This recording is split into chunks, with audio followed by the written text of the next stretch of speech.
red. Ahri, Sion, and Vi banned out by C9. Golden Guardians taking out the Maokai, the Nidalee, and the K'Sante. The Maokai and K'Sante both making an appearance in the previous game, not this time around. C9 with that first pick. Remember that Annie was banned in the previous game in that first half of the draft, but this time it's locked in first for C9. Ooh, and EMENES has looked quite good on champions that have lots of dashes and mobility. And he does have the speed up with the shield, but could be something that people could take advantage of. I wouldn't be surprised to see it in support either, right? The flexibility and beauty of the champion. Immediate response with the Aphelios Nautilus. I wonder if they will consider putting that Nautilus in mid lane, or if they would prefer it to be down in the bot side to make sure that Huhi does have something he can be proactive on in the early game. I like your point about the potential flexibility of the Annie there, Vedius. In spring, EMENES did not have any Annie plays, but Zven did play it twice. This time around, what about now, guys? Yeah. All right, you weren't saying anything. You can't act like just because we're wrong, you're right. Because we do have Xayah Rakan locked in. Yeah, I'm calling you out. Beep, beep, boop, boop, beep, beep, boop. Hello, Kobe, you're getting called out. Started the conversation. No, doesn't matter. Not accepting that. What I am accepting is Xayah Rakan. We got Xayah Rakan here for Berserker and Zven. We got Annie, maybe Annie's going top. Who knows? Maybe it's time for Fudge to deploy that. We got Lulu Aphelios on the other side. Nautilus being locked in. We're expecting that to be mid for Gori. Kobe, have you ever seen Gori's Nautilus versus EMENES' Annie mids? No, this is going to be a first My time expectations for me, with these two mid laners would not be this matchup, but bot lane's locked in, mid laner's locked in. Junglers now becomes a big priority. The beauty of Golden Guardian's position right now is that they can remove junglers and then first pick one. So they can really narrow down that pool and make sure that River can get something that he can have a lot of agency on in this game. Well, the Wukong is banned away, even though it has received nerfs since its heyday at the very peak of spring. Remember that this is a champion that has been played plenty of times by both Blaber and River. Tied for second most played for Blaber there in spring, who did have a very wide champion pool. They want to keep that one away from him here. Poppy going to be banned out here by the side of Cloud9, so lots of jungle focus here in the second half of the bans. Yeah, honestly, Poppy with the ultimate ejecting people for objectives has been so big here at MSI. Like that ban as well. And the jungle war will continue as we whittle down on the pool.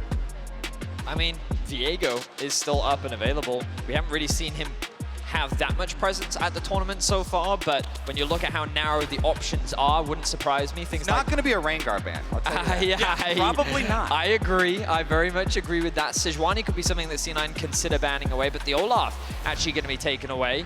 And the Sejuani, of course, does make a lot of sense, but we'll see what they lock in. The Rumble. Oh, okay. We saw the Rumble jungle, I believe it was from Gen G that brought it out against T1. This one is definitely, this is super duper flexible right now. They could have all three positions still rotating. Meanwhile, it looks like Cloud9 are going to have to reveal anyways, so the flexibility of their Annie and Gragas will be lost after this next pick. I do like it though on the top side. You know, this C9 draft, I know it's weird, very Mad Lions draft. The Gragas flexibility, the Xayah Rakan agency that you have in the early game, the safe scaling mid in the Annie. Now you're just looking for a jungler that can be very proactive on the map.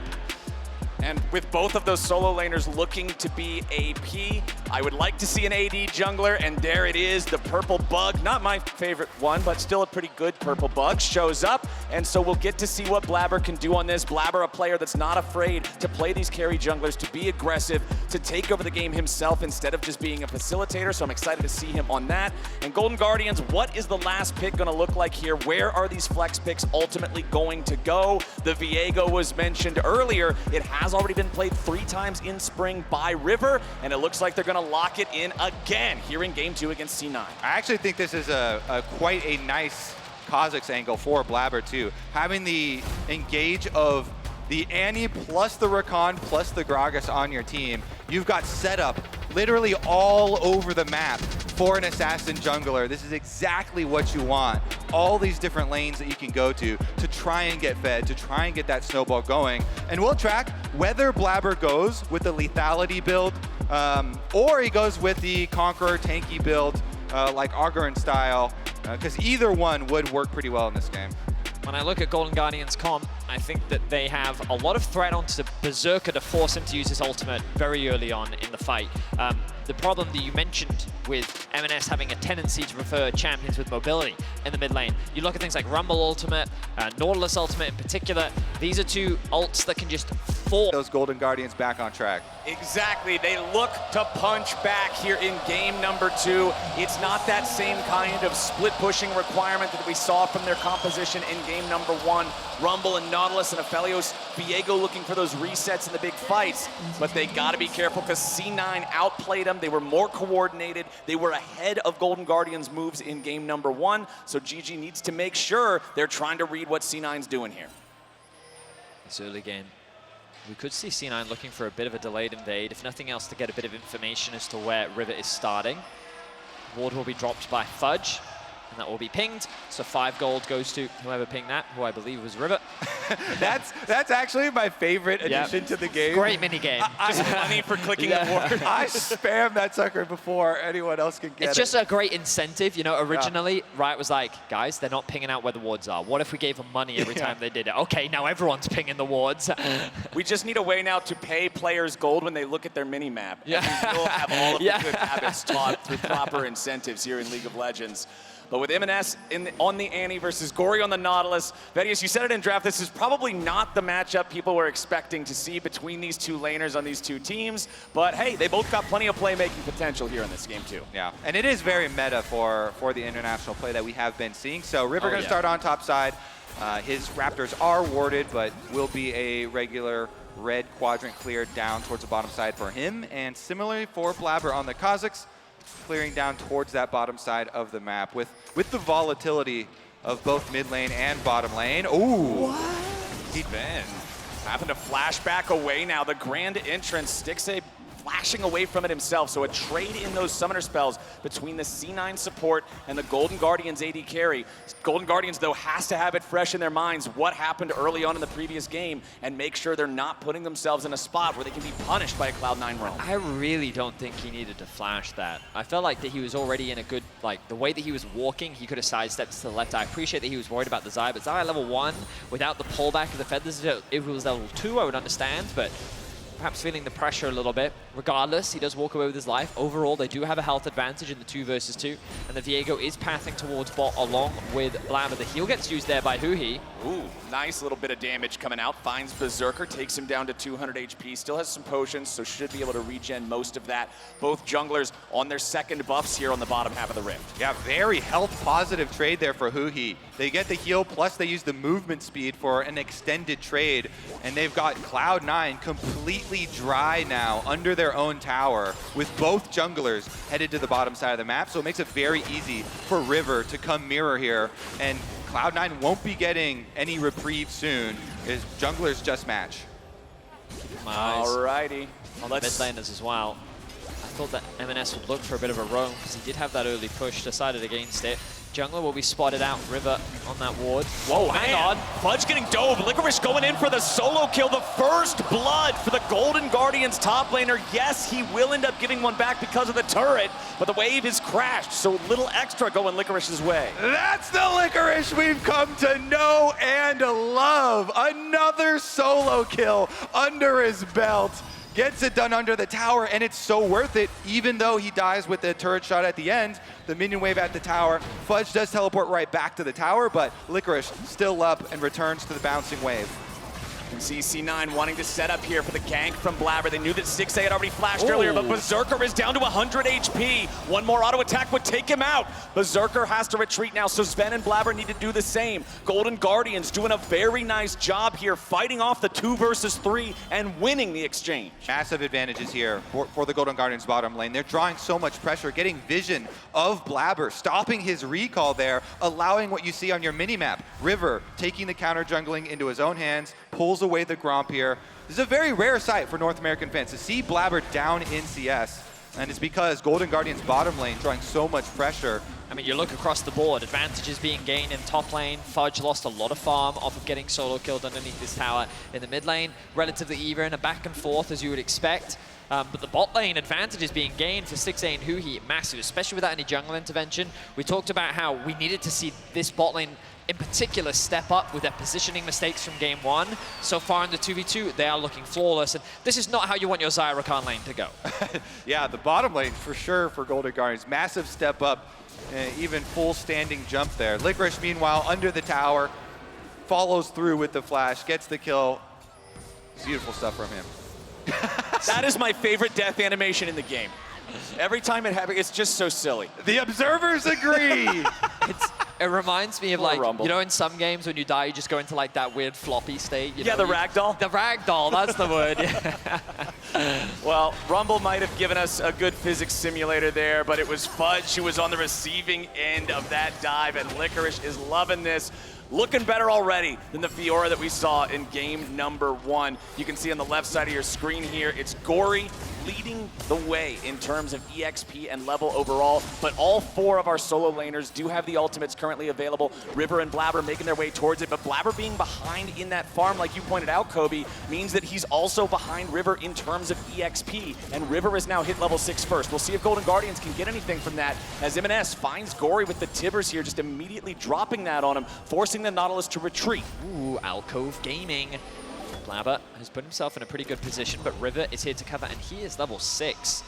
We'll throw out the Shroud to make his presence known. And the base will come through from Blaber, so I don't expect any skirmishing to happen. Berserker and Zven just going to disengage. Yep. And both junglers just kind of making sure that both bot lanes are covered. This does give a window, though, for River to start off the Dragon if he wants to. They know that they have a big wave pushing in bot. Gori also able to gain access into the River, means they have the numbers advantage, and this should be an easy objective secure for Golden Guardians. And that's the advantage of having the level 6 on the jungler first. That harrowing path is truly harrowing when you see it, and you know that he has the Heartbreaker, and you don't have the ultimate to be able to fight back just yet. So Golden Guardians, they rotate the bottom lane duo up just to get this started, help River out a little bit, and then they know that he's going to be safe, so they walk back down into bottom. Huhi takes a little bit of damage, but nothing too serious. And so the first Drake of the game, Infernal Drake, claims 17 minutes in for the Golden Guardians. So much control on bottom side with Golden Guardians playing off their control ward through the river, and then even having the half roam down from Nautilus, Huhi harassing them on the way out. This is such a massive, massive bottom difference here. Stopping the recalls, Huhi being as annoying as possible, and this is during red-white guns for Stixxay. So good. He's just mining gold off these turrets.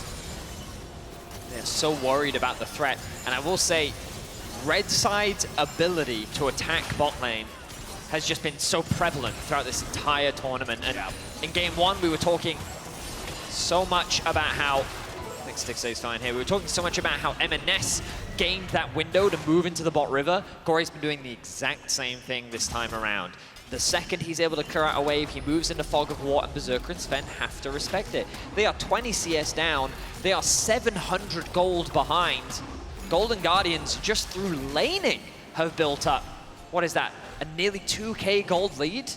This is something that I think coming into this series I was definitely not expecting. And it's so surprising to see that red side advantage around pressuring bottom like you're talking about, because historically, whenever there's been one big advantage for one side of the map, it's almost always been blue side, right? You look at win rates and things like that, and the blue advantage has been very real, very prevalent throughout the history of League of Legends. But with the current state of AD carry meta and just how effective it is to get your guy rolling and set theirs behind, red side having that extra ability to dive and pressure early on can go a long way. The Golden Guardians also securing the first Rift Herald here, just not even a minute after it spawns, 2 for 2 on the early neutral objectives. So I'd love to see River now path to his bot side camps, clear those out. We know that for Golden Guardians, that wave is going to start slow stacking, and on that big stack, I want to see them threaten the dive, use the Herald to at the very least secure the tower, and they can then set themselves up for the next Drake. They need to keep this momentum going with the Herald that they've gotten themselves. And first step in that is trying to get those wards replenished. Ooh, Blaber. Blaber taking a chunk out of Huhi there. Remember the Lulu, no wild growth available just yet, still only level 5. That's pretty big though. Kha'Zix no ultimate now. For Blaber, so he doesn't have that extra safety for the following skirmishing. Gori is on the way, blast cone ready. Takes it right back to mid lane after they see them back off. I mean, Golden Guardians are accelerating the play a little bit. They don't have a massive stacked wave, but they do have 2. And they're saying, you know what, that's more than enough. They forced their way in a bit. Look at this, they brought Licorice down into mid-wave to make sure that that lane is still under control. And this gives them the window to drag Gori down as well. Stixxay secures the tower, now they go for the fight. Gori jumps in, finds Zven. Remember that Berserker is still only level 5. There is no ultimate on the Xayah just yet. Berserker should be close to getting that level up, but Golden Guardians are taking the opportunity to push this even further forward. They're going to get the second charge on the Herald here into the tier 2 turret. Won't get a whole lot more just yet. Berserker is level 6. Moonlight Vigil from Stixxay tags him, gets him down to half HP. Golden Guardians, having lost the Herald now, will retreat, but they do 3/4 of the health bar on that tier 2. And the only cost is one turret plate on topside to the Gragas, to Yep. Fudge, who gets up there with the extra minion wave. Now, all you have to do, rotate this Rumble, back up to the top side, collect the minion wave that he left there. And now, Golden Guardians have the freedom to do what they like with the lane assignments. If they want to, they can bring their AD carry up towards the top side of the map. They can also keep them into the mid lane if they want to maintain that pressure, so they can then start to look to attack these side lanes, or maybe maintain control of a mid so they can contest the next dragon. But I don't think it's a bad idea from Golden Guardians to just sack the next Drake, give it over to Cloud9 and say, you know what, these plates in this early game are way more valuable. So instead, let's just make sure that while the Drake is being started by C9, we're funneling even more gold into Stixxay. Because they're getting to the point where the gold threshold could start to become a very serious issue. 2,500 at this point in the game is already a very nice lead. But if you can add another 1,000 to that, another 1.5K, all of a sudden C9 no longer wants any fights in neutral territory. You're in total control of the map, and Golden Guardians can start some of that chaotic, snowbally team fighting that they can really build this lead even further with. Now this plate won't be secured by Stixxay. He's a little paranoid because he doesn't have any assistance on the map, and that vision in the river will spot out C9 committing multiple members. And this is the thing, by C9 matching the lanes, this makes it very easy for Golden Guardians to set up for the next objective, but Gori in danger. It'll be all right. The Tibbers is dropped, but he can just walk it off. Blaber and Fudge not close enough nearby to interfere with this and put any sort of real threat on the life of the Nautilus, who just walks right on back up. He is completely fearless with this, wasting as much time from EMENES as he can. All right, doesn't look like we're going to get a whole lot more from that. So the bot lane continues to be pushed in by Licorice. The wave clear is still very strong. This does give him some access to the river, but Golden Guardians doing what I think they should do, committing to the top side. Right now they're threatening a dive. They do ideally need Gori to be unlocked on the map a little bit more, threaten the 4 versus 2 in the top side, so they can secure even more plates for Stixxay. Stixxay and Huhi pushed up to the turret now as Zven wants to go in here with a quickness. Beautiful wild growth from Huhi to deny Zven mid-dash. Make sure that he can't connect with the charm of the quickness or the knock-up of the grand entrance. That was perfectly timed. Yeah, it gives him a little taunt afterwards with the trumpet and the spam for himself, denies the play. They also have matching junglers, so they chase Blaber right off. The Kha'Zix a bit behind in this one still. Licorice lands the slow, lands the ult. Licorice going in after Fudge yet again. Fudge for the longest time just running the show in the top lane in North America just as a region, but Licorice stepping up here in this game. That solo kill early on, now forcing him back from the wave here in bottom side. I'm liking what I'm seeing out of this guy. And honestly, I've liked what I've seen Gori doing here with his Spectre's Cowl. He just keeps taking a little bit of damage from Annie, taking these combos to proc the regeneration, and just that plus his Corrupting Potion, soaking up so much of, you know, what MS could even throw. We haven't seen this Annie, you know, make a big, you know, flash stun play or anything just yet. And it's going to be another objective for Golden Guardians. They run the Rift based off the bottom lane laning prowess. This will make 3 for 3 on neutral objectives for the Guardians. Just a little over 60 seconds till the second Herald of the game spawns, and I would have to bet that they're going to be prioritizing that as well. They don't want to allow Cloud9 any tools to try to come back into the game after building this 2,500 gold lead. Gori's going to be sent up top to defend the tier 1 turret, try to stop C9 from taking this second plate here with 5 seconds to go. Berserker does secure the last little bit of damage that he needs. I will say Golden Guardians is looking a little lost on the map right now, though. I feel like that they need to take advantage of the fact that Licorice can just push in bot and move. They can very easily create this numbers advantage as the engage from EMENES, forcing the cleanse out from Stixxay. He's going to lose a lot of HP, a 3-level difference between the two. Along with the Proto Belt, we saw this tech coming out from Faker. It makes it so much easier to access, or like, even if you don't have your flash, you can still close that gap surprisingly quickly. But yeah, right now the game is dramatically slowed down, which is not the worst case scenario for Golden Guardians, but I do think that they could be using their lead more proactively by just getting Licorice more involved on the rest of the map because of that bot lane tower not being there. And Stixxay clears out the wave, just keeping the pressure around in mid. Fudge will sit bottom, just constantly trying to take care of this tier 1 turret down here, but Licorice, once again, ready to answer, equalizes that wave out. clears it away.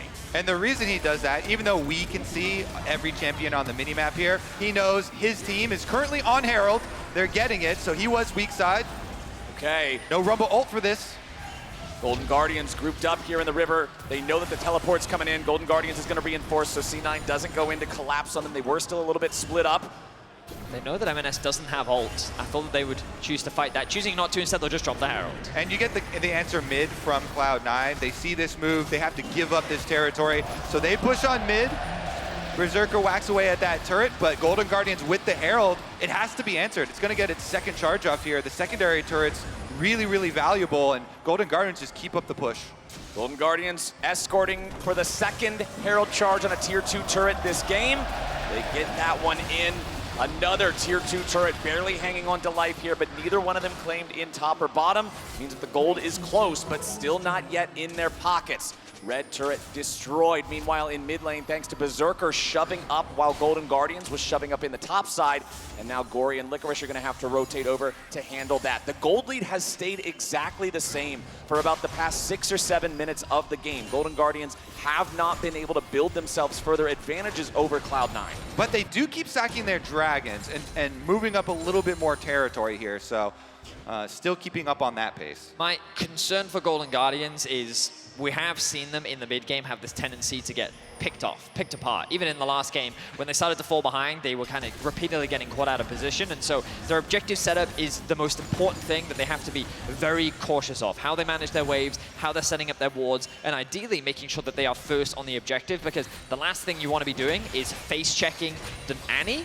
And like, you only really have Gori to face check with on this composition because of how squishy so many members of the Golden Guardians are.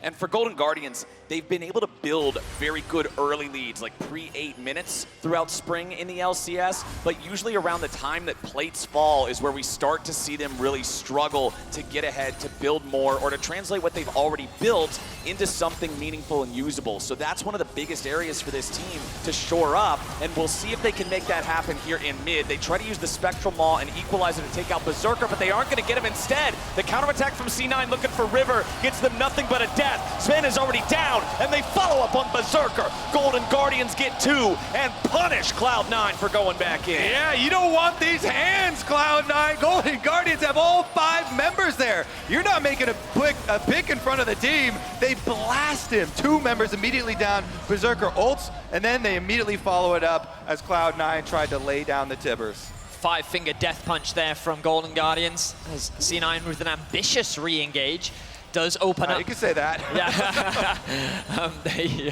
thought I'd be kind.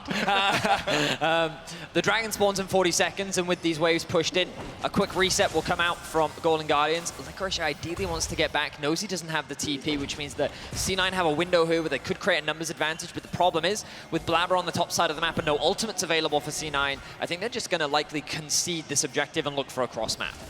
That seems to be the play, but Huhi is coming to reinforce Licorice. They're also going to bring in a teleport here, and with the Lulu coming in to try to save him, they cannot secure the kill onto the Rumble. C9 have failed to get the kill they came for, as Gori's TP means the reinforcements are coming. River's already in the river, and Blaber's not going to be there for long. That man's going into the dirt, and Stixxay's got the shovel. Golden Guardians come out on top again, and Cloud9 is falling to pieces. Oh, where are you going, Cloud9? That is Golden Guardians territory. They've got the extra members rotating up first. So even though they get a couple of big chunks onto Licorice, force the flash, Huhi gets chunked out by the Kha'Zix as well, they got to run for their lives. Golden Guardians chase them down. Now it's about the rotation back to the bottom side for this dragon. Teleport used here to try and get this tower for sure, preemptively for Cloud9. I'm pretty sure the logic there was, hey, I've just interrupted Licorice's base. He doesn't have TP. They're going to go to Dragon. Let's get a kill and a tower, right? They were not expecting Golden Guardians saying, we're sending 5 members top. We have to protect our top laner. And I think it caught Cloud9 completely unawares. While they will secure themselves a tower, this 3rd Dragon of the game going to Golden Guardians, I feel like the Golden Guardians this game reading C9 very well. And I think it's a very good, yeah, exactly, a very good call from Golden Guardians to send Huhi, say, hey, we don't have to give anything right now. We control this whole map. We should not be trading. As Gori walks by the death rush. Uh-oh. Zven and EMENES. Blaber coming in to reinforce with a 3-man play. Gori is surely dead here.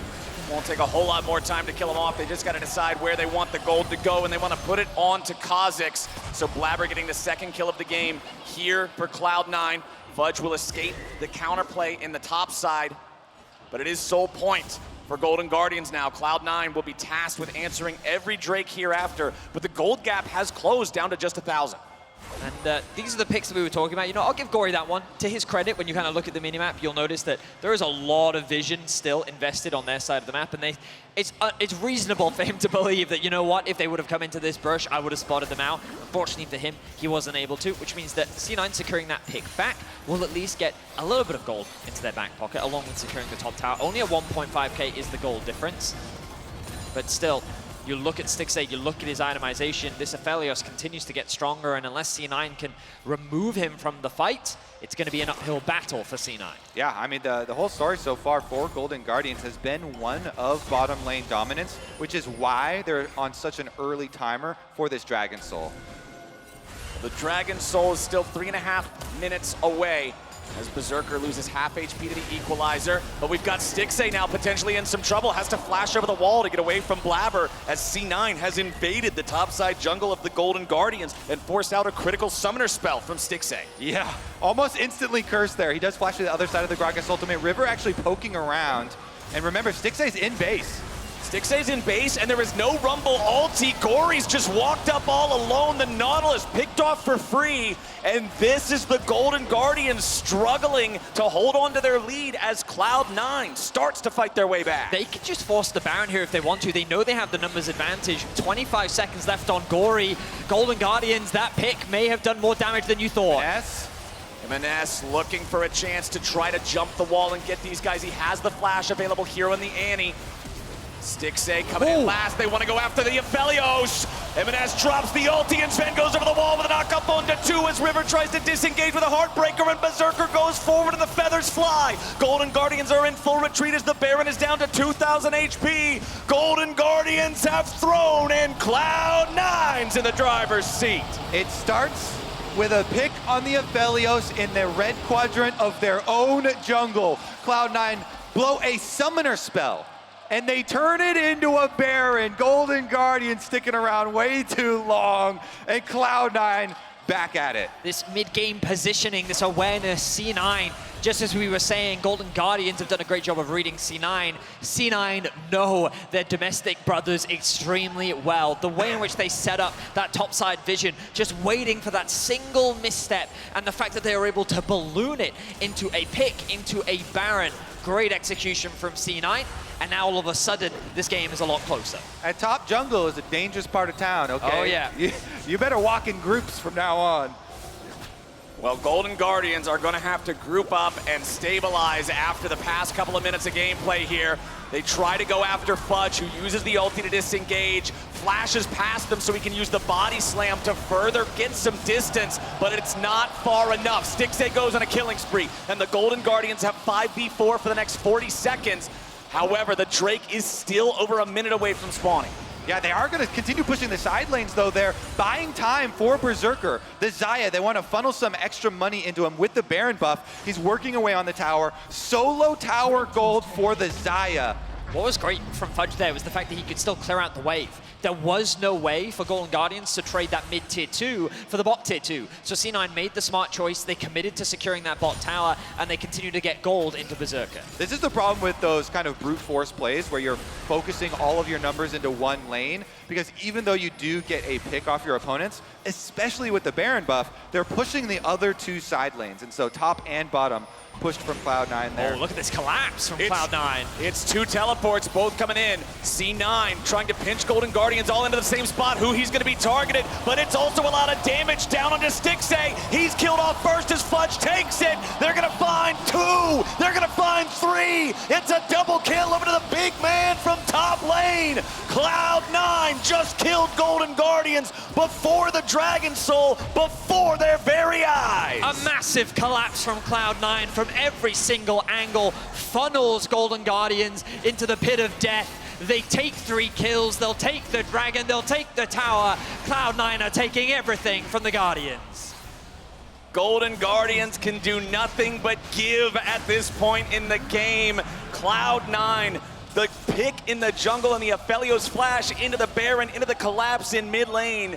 This is the coordination that sets them apart from the other teams in the LCS that Golden Guardians seemingly cannot match. Remember that in the LCS finals in game number 1, Golden Guardians had a 4,000 gold lead at one point and it was thrown. Cloud9 showing them they still have not managed to slay those demons. This is exactly why. We were talking to some of the Cloud9 members at Makeup this morning, and they were still so confident versus this team, even getting down 3 dragons. They don't care about the early dragons, they care about the team fight. Blaber tries to set it up here. He lands the slow onto Stixxay and Huhi. The teleport from the top side from Gragas. EMENES from the left here finds the stun. Then he's got the Zhonyas as well to deny River, trying to execute him. They take down Stixxay, and we're back to live. Right back into the fights. Gori chasing after Berserker. He uses the ulti to disengage. Xayah so good against Nautilus for that reason. And now C9 wants to turn it back around. River gets the wild growth to escape off to the side as they're still looking for more kills, and they get 2 immediately. Blaber's on a rampage and C9's on a war path. Blaber wants more as Huhi's separated from his carries, and Licorice and Stixxay try to walk it off. Fudge trying to catch up to these guys. Probably doesn't have the distance, probably doesn't have an angle. Stixxay still getting further away, and C9 have a 5v3. And even without Baron buff, they can just push down the extra outer turret up on top side while diving mid! Oh, EMENES just got a KO on Stixxay. He goes in 100-0, blows him up. There's the Annie gameplay we were looking for. Tier 3 turret down in mid lane. EMENES doesn't need a dash when he's got a flash, Flowers. The execution from EMENES in the mid lane will be lethal. The walls of the base have been destroyed. I mean, Stixxay had a flash too. Yeah, he tried to cleanse and then he's just dead. EMENES blows him up. Wow, I was trying to set up. The Xayah again was getting another solo tower on top side. Split push Xayah, as you do. That funded his Bloodthirster. So as strong of an early game for the Golden Guardians bot line, we kept talking about how there's a big difference in this game. Guess what? Xayah has 3 items now before the Aphelios. Yeah. Gentlemen, Mad Lions versus G2. Game 2 throw, 3-0. When we look at the game earlier today, BLG versus JDG. Game 2 throw, 3-0. Now, in game 2 of C9 versus Golden Guardians. Golden Guardians have executed a game 2 throw, and it's looking like it's all over, but the Nexus, C9, is on the road to winning this series very swiftly, and Golden Guardians have completely lost all momentum. I would say the wheels fell off the car, but the damn thing exploded. I would have to say, too, one thing from Golden Guardians that made a lot of international fans fall in love with them this tournament was when they're behind like this, they still kept on forcing plays to try and look for ways to get back in. So for their hope, there's a lot of bounties on the Cloud9 members, and they need to start creating their own luck here. You can't wait for it to come to you. Fudge has forced the top lane wave into the tier 3 turret. Remember, no inhibitors are down yet inside the base of the Golden Guardians. Baron is also up right now. Golden Guardians are trying to get some room back into their own jungle to try to fight, reclaim some of this territory. You can see EMENES drop the Tibbers, but it missed. No target there, unfortunately, for C9, but it doesn't really matter. All he was doing was buying time. The Baron is taken, secured no contest, and now C9 are ready to push once more. They'll grab that wave in mid. They won't allow it to push up any further, and they're back into moving this game straight into the Golden Guardians base. I honestly feel like this relationship is like a younger brother, older brother relationship, you know? Cloud9 realize, you know what? It's just the Golden Guardians. They slap him down. Stixxay, he cleanses. He tries to Gale Force to get out of range, but EMENES finishes him off. Oh I never realized that is how terrifying. big that Tibber's arms are. Yeah. Like that. He's jacked, Yeah, man. that is, wow. Very kind face, very angry arms. Yeah. That are on fire as well. Pretty tough stuff. But C9 are pushing down mid lane right now. Golden Guardians are in the river. They're saying, hey guys, we got control over the river. We're going to take the Drake Soul. C9 are just marching down mid, forcing the Guardians to come answer them. And now Fudge leads the charge. Blaber's here on the flank. Fudge going over the wall, finds River. Zven with the knockup, but it's buffered through. The Heartbreaker used by River there to disengage, get back to the safety of his team. Golden Guardians still grouped up. Stixxay is in the Wraith Pit. You got to make sure you don't lose him. Somehow Golden Guardians have gotten the wave pushed in mid. They'll secure the tier 2. Can they get out with their lives? That is the question, because EMENES is coming around and he's already found the enemy support. Huhi's down, and now they're gonna follow up with more. Stixxay is dead, and Cloud9's looking to add more to the body count. Double kill to EMENES, and Fudge picks up a double himself. Licorice is the last man standing, and Blaber's just gonna annoy the hell out of him as C9 marches down mid. Licorice returns to try to fight the Kha'Zix. He gets himself a shutdown, but at what cost? Now Zven knows his job is to just interfere with this rumble. Don't let him back. Gleaming Quill, just enough to keep him annoyed as the remaining players of Cloud9 march under the Nexus turrets. It's only a Lulu trying to defend, and that Lulu ain't gonna do a thing. Berserker goes forward, the Nexus goes low, and Cloud9 goes to match point. They'll take down the Golden Guardians back to back. They brush him off like they were winning the whole time.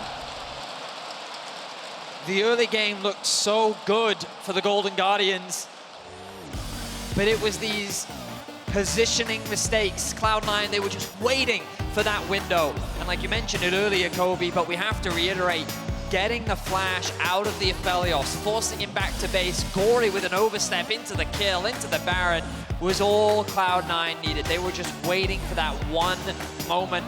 And it felt like when you entered that mid game with the early game that Golden Guardians had, they just didn't keep the game accelerated. They just let it slow down. They kept, even with that lead that they had, as you mentioned, Flowers, the difference just felt neutral. Like that gold gap was not growing. Yeah. And that was the perfect position for Cloud9 to just lie in wait for their prey to walk into line of sight. Yeah, nice dragons. It's not a soul yet, so they didn't care too much. And man, Golden Guardians dropping a lot more uncharacteristic things now. People become accustomed to seeing a lot better play, honestly, out of them. Yep. And I mean, for Golden Guardians, now you have to ask yourself that really tough question of, if this wasn't it, how much more do we have to do? They had a really big advantage early on. They were sitting on that 2,500 gold lead as early as 8 minutes. They were stacking the Drakes, but C9 proved to be too much.